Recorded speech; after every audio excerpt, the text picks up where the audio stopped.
the U.S. Senate has caught a case of the blues. Democrat Raphael Warnock has flipped one of Georgia's 2 Senate seats in a closely contested runoff election. And Jon Ossoff is leading Republican re-electionist David Perdue for the second. We were told that we couldn't win this election. But tonight, we prove that with hope, hard work, and the people by our side, anything is possible. Whether you were for me or against me, I'll be for you in the U.S. Senate. Warnock will become the first ever African-American senator from the former Confederate state. And if his lead holds, the 33-year-old Ossoff will be the chamber's youngest ever member. Together, they would give the Democrats control of the Senate. Before polls closed, Ossoff laid out the short-term stakes of the Georgia races. We will be able to pass $2,000 stimulus checks for the people next week when we win these races in Georgia and get economic relief directly into the bank accounts of the American people who are suffering right now. Looking ahead, Democratic control of Congress will give Joe Biden an easier path to reversing Donald Trump's policies.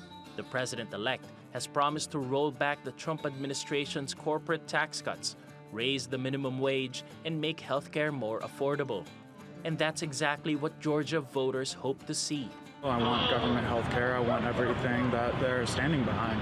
And I think it's time for not just Georgia, but America to change. Tax hikes and more regulation are seen as bad for business. But analysts say breaking the deadlock in Washington will be good because it removes hurdles to higher spending. That would be a welcome boost. The World Bank says the U.S. economy likely shrank 3.6% last year, mirroring a global contraction of 4.3%. In 2021, it's expected to grow by 3.5%, which is less optimistic than the lender's previous projection of a 4% rebound. Paolo Montecillo, TRT World.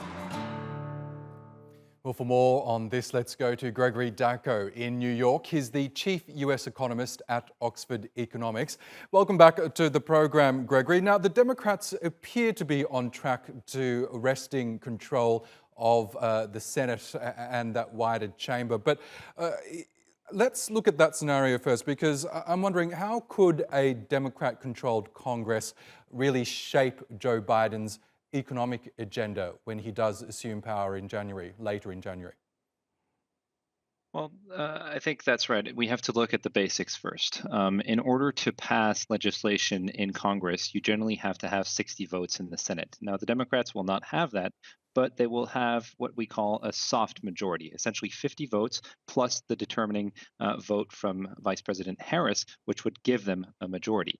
That will allow them to pass some proposals, in particular proposals that have some backing from Republicans, or proposals that are able to pass under what is called the reconciliation process, which was used in 2017 to pass the Tax Cuts and Jobs Act. So some of Biden's agenda will be able to pass via this procedure, assuming the 2 wins for the Democrats hold in Georgia.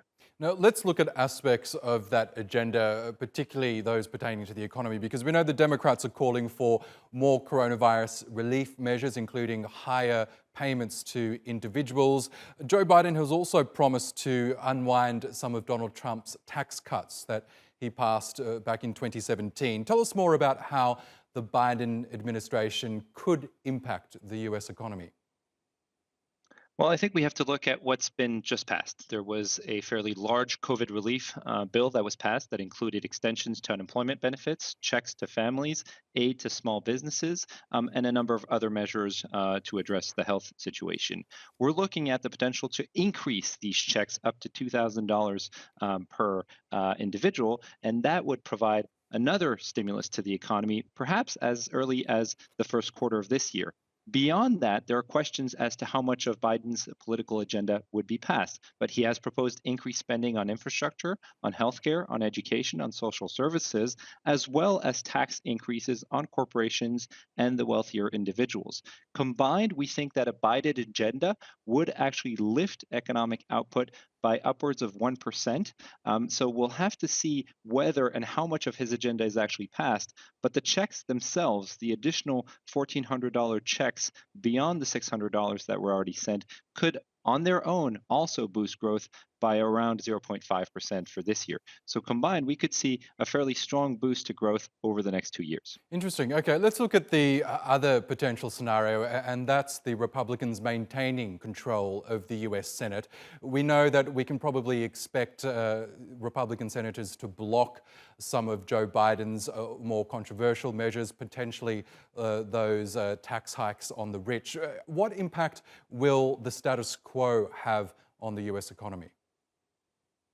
Well, our baseline before these elections, before this runoff, were essentially that we were going to have an environment of moderate growth in 2021, growth that would be around 4.3%, which is slightly higher than consensus, but features these transfers to households, these checks, these expanded unemployment benefits, and just greater momentum, greater activity in the second half of the year as the health situation is improved. That would put us on a fairly strong trajectory on its own. But if we have additional stimulus relative to a status quo type of environment where Republicans maintain control of the Senate, then we would have an additional boost to economic activity that would come at an opportune time, at a time when the economy is still healing from what has been a fairly dramatic hit from the COVID crisis.